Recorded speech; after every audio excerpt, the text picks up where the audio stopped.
ಶ್ರೀ ಮತ್ತಾಯನು ಬರೆದ ಸುವಾರ್ತೆ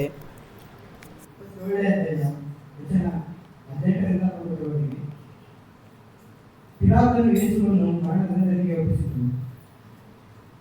ಈ ಗಿರವಾಗಿ ಅವರು ಕೂಡಿ ಬಂದ ಸಮಯದಲ್ಲಿ ಪಿಲಾತನು ಹೊಟ್ಟೆಕಿಚ್ಚಿನಿಂದ ಆತನನ್ನು ಒಪ್ಪಿಸಿ ಕೊಟ್ಟಿದ್ದಾರೆ ಎಂದು ತಿಳಿದು, ನಿಮಗೆ ಯಾರನ್ನು ಬಿಟ್ಟು ಕೊಡಬೇಕೆನ್ನುತ್ತೀರಿ?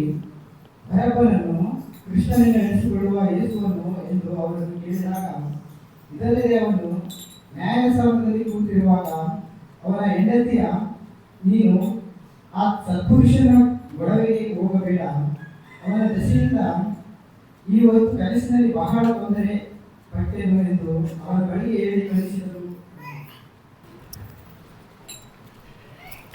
ದೇವರು ಈ ವಾಕ್ಯವನ್ನು ನಮ್ಮೆಲ್ಲರ ಆತ್ಮೀಯ ಲಾಭಕ್ಕಾಗಿ ಆಶೀರ್ವದಿಸುವಾಗ 2ನೇ ಅಧ್ಯಾಯನಕ್ಕಾಗಿ ಆರಿಸಿಕೊಂಡಿರ್ತಕ್ಕಂಥ ವೇದ ವಾಕ್ಯವು ಆದಿಕಾಂಡ ಪುಸ್ತಕದಲ್ಲಿ 16ನೇ ಅಧ್ಯಾಯ 1ರಿಂದ 6 ವಚನಗಳವರೆಗೆ.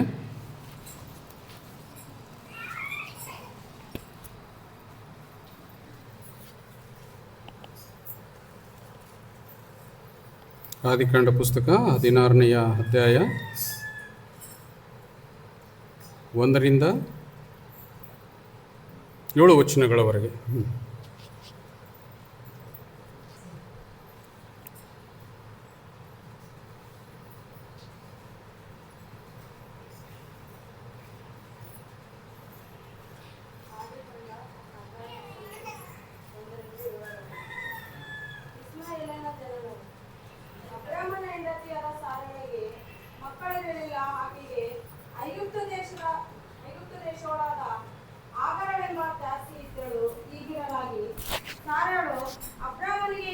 ನನಗೆ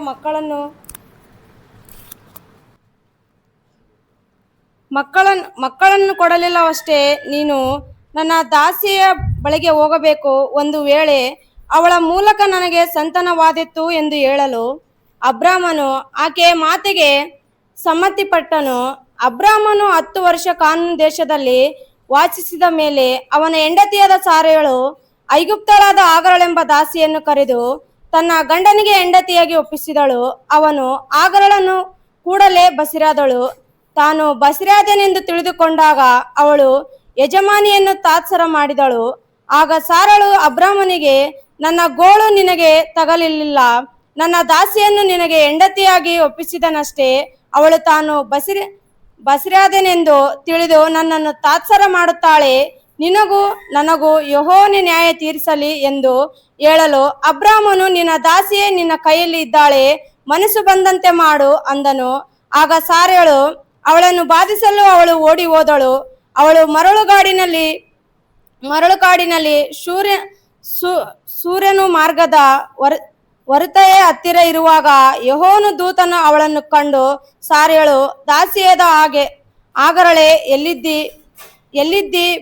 ಎಲ್ಲಿದ್ದಿ ಬಂದಿ, ಎಲ್ಲಿಗೆ ಹೋಗುತ್ತಿ ಎಂದು ಕೇಳಲು ಅವಳು, ನನ್ನ ಯಜಮಾನಿಯಾದ ಸಾರಯಳು ಬಳಿಯಿಂದ ಓಡಿ ಹೋಗುತ್ತಾ ಇದ್ದೇನೆ ಅಂದಳು ಎಂಬುದು. ದೇವರ ಈ ವಾಕ್ಯವನ್ನು ನಮ್ಮೆಲ್ಲರ ಆತ್ಮೀಯ ಲಾಭಕ್ಕಾಗಿ ಆಶೀರ್ವದಿಸುವಾಗ ನಾವೆಲ್ಲರೂ ಹಾಗೆ ಕುಳಿತುಕೊಂಡಿರುವಾಗ ಹಾಡುವ